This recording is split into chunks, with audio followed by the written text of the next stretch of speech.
Hello, and welcome to this section of Lean Six Sigma White Belt. At this point, you just completed your instructional video on Lean Six Sigma. What is Lean? What is Six Sigma? And at this point in your learning journey, you should be able to think about Lean as eliminating waste and increasing customer value. Think about Six Sigma as eliminating defects, reducing variation, and the combination of Lean and Six Sigma is a very powerful approach to essentially do both: eliminate waste, eliminate defects.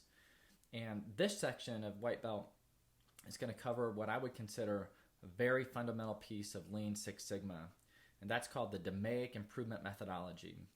And as a White Belt, from an expectation perspective, you don't have to know all the tools in each phase of the improvement methodology, but you do need to be able to define each acronym of DMAIC, so define, measure, analyze, improve, control, and then from a high level, be able to think through how you would use this approach to solve a problem.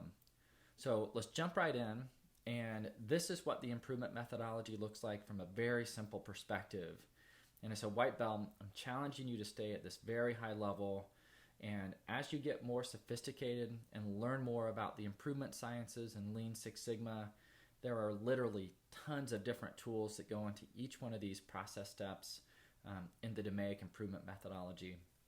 But for White Belt, stay focused on being able to define DMAIC and give a basic elevator speech of which each step means, and be able to apply that to a very basic problem. And we'll do that at the end of this section, that I think it's a real world example that illustrates the power of DMAIC. So let's start with define. In the define phase of DMAIC, your main objective here is just to define the problem. So what is it that we want to improve? Typically, you're looking for things that aren't meeting requirements of the customer, or maybe you need to design something to meet an unmet need of a customer. But in this phase, you're setting the parameters for what is it that we want to improve. So you're defining the problem.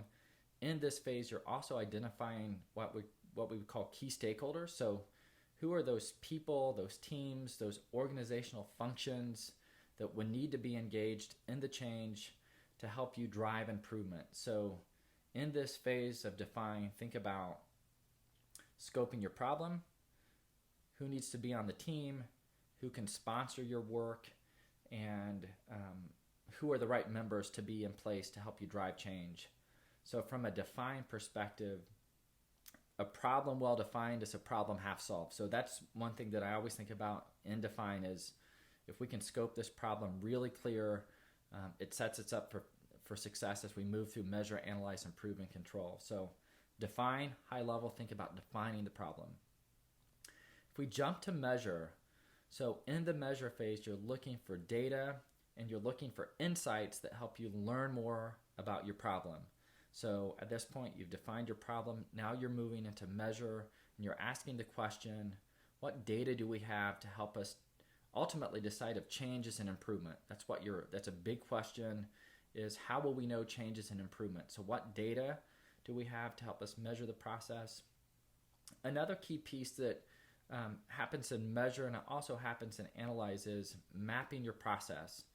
And there's a lot of tools, there's a lot of different approaches to use to help us map the process. But one of the key things that I find powerful with Lean and Six Sigma is the ability to make processes visible. Typically, when you work with teams and multidisciplinary teams, they typically work in their own function. So I've got my body of work, this team has their body of work, this team has their body of work. And traditionally, they've never seen that process from start to finish.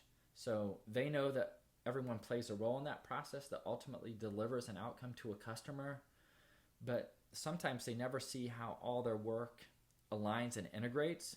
So mapping processes, and it doesn't have to be hard, mapping processes makes that process visible, and it invites a dialogue and discussion that just doesn't happen when you're focused on your work. So measure, again, just to wrap this one up, measures around understanding the data, and you're mapping some very high level processes to understand where your opportunities exist. Analyze. So in the analyze phase, you're harvesting the data that you've captured in measurement phase, and you're applying some more rigor from a statistical perspective, and we won't go there at white belt, but you apply some statistical rigor to say, based on what we know about the problem now, based on the data that we've gathered in measure, where do we have the biggest opportunity to make change?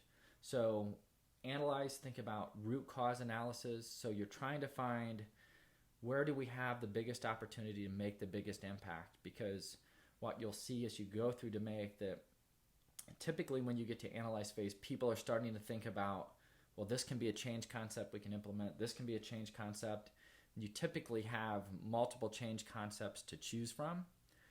We want to make sure that we're really good stewards of time and make sure that when we select a change concept, that it's ultimately going to drive improvement. So in Analyze, we're spending a little bit more time to understand root cause, to say of all these potential ideas, let's select this one because we believe it's got the greatest impact to drive change. Once you complete that analysis and you have a pretty good understanding of where you want to look for change, you move to improve. In the improve phase, this is typically where it gets really fun, right? Because you've worked through define, measure, analyze. Now you're ready to make change. In the improve phase, you're essentially implementing an intervention that you believe will change the result of an outcome that typically traces back to the define phase. So improve is you're implementing and verifying the solution. So you implement the solution, and then you're starting to monitor and track to say, did the change result in an improvement? Once you're confident that that change is resulting in improvement, you move to the control phase. In control, this is where you maintain and sustain the improvement. Sometimes this phase is overlooked, but it's crucial, because what I found, at least in my professional career, is that if you don't have a strong control phase, you help a team go through define, measure, analyze, improve. They come up with a great change initiative. They're starting to see some improvement with the data. Then if you walk away from that change, you come back 3 or 6 months later, what tends to happen is, without a strong control phase, the old processes come back into place, and some of the change, some of the data starts to shift back towards the norm. So having a control phase is very important to help you sustain the gains that you've realized in your improvement phase. So that's a very high level overview of DMAIC. Intentionally try to keep it very simple at the white belt level.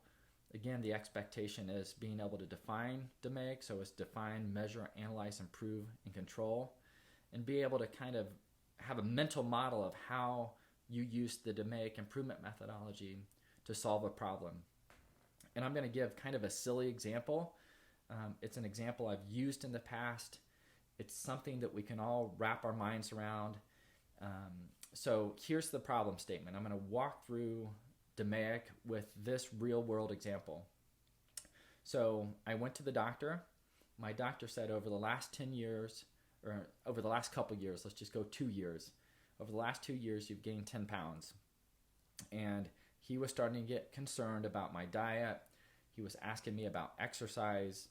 And he's helped me scope the problem in the define phase as, I need to lose 10 pounds to make sure that I hit some key metrics and to stay healthy and ultimately be around for my family. So that is the define opportunity that I have in this real life example. I think we can all relate to that, whether it's, you've tried to gain weight or lose weight. We've all been in that spot before. So this example tends to resonate well. So my opportunity in the define phase is to lose 10 pounds. When I move to measure, I'm looking at how much do I weigh on my scale. So I've got a great measurement system in my house. It's a body weight scale. I can measure myself every day to make sure that I'm tracking how I'm performing. So from a measurement perspective, I'm going to use that as my outcome metric, and I'm just going to track my body weight. Move to analyze. And this is where I'm starting to ask questions to say, what's different over the last 2 years that have made me gain 10 pounds? And just through reflection, talking to my wife and my kids and others, I've identified potentially 2 root causes. One is the amount of exercise that I've been doing has been going down. Multiple reasons why, but I've tracked that back as a root cause. And then my diet, I'm finding that I'm actually going out to eat more than I used to, so that is contributing to some of the weight gain. And I believe, based on the data and based on the research, that those are the two root cause issues for me. So when I move to improve, I would like to exercise 5 days a week and take my lunch to work every day. So those are my two very broad change concepts: is exercise 5 days a week and then bring my lunch to work every day. And I'm going to monitor and track that and see how I perform. Hopefully those 10 pounds come off. In the control phase, I'm using family as accountability partners. I've actually got a neighbor that's a runner, so I'm going to have him help make sure that I'm getting out the door every morning for my morning run. So from a control perspective, I think I've got my bases covered there to help make sure that once I get that 10 pounds off, it stays off. So again, thanks for bearing with me on that example. But the key takeaway there is, for a white belt, you can scope any problem into the DMAIC improvement methodology, whether it's personal, professional. And the takeaway for you all is, the next time you have an opportunity to solve a problem, I challenge you to use this framework, this mental model, to almost walk through, just like we did with that example of weight loss. I know that's a silly example, but it resonates so well with the DMAIC improvement methodology, and it's traditionally an example people can relate to. But the next time you have a problem, whether it's at work or at home, think through DMAIC. And again, you don't have to verbalize it, just think through this in your head. What I think you'll find as a white belt using this improvement methodology is that if you start to become aware of this and increase your awareness, that this almost will start to happen naturally for you. You don't have to verbalize it, but it helps you become a better problem solver. And then once you evaluate, is the improvement sciences a career path that you want to continue down? Once you move up the different belt levels, and we'll cover this in a different section of the course, but as you get more sophisticated with Lean and Six Sigma, you can understand much deeper the different tools and concepts you can use through DMAIC. So from a white belt perspective, just to set expectations, if you can define each letter in the DMAIC acronym, that's great. If you can start to apply problems to this improvement methodology from at least a high level without any tools, that's great. So you're right where you need to be from a white belt if you can do that. And this is bringing this section to a close. It's a fundamental piece of Lean and Six Sigma. And as a white belt, just having a basic understanding is great. There's a quiz after this that will go over some of the basic elements of DMAIC. So I think it's like 4 to 5 questions. Please take that exam, test your knowledge, and you're well on your way to becoming a strong white belt. Thank you.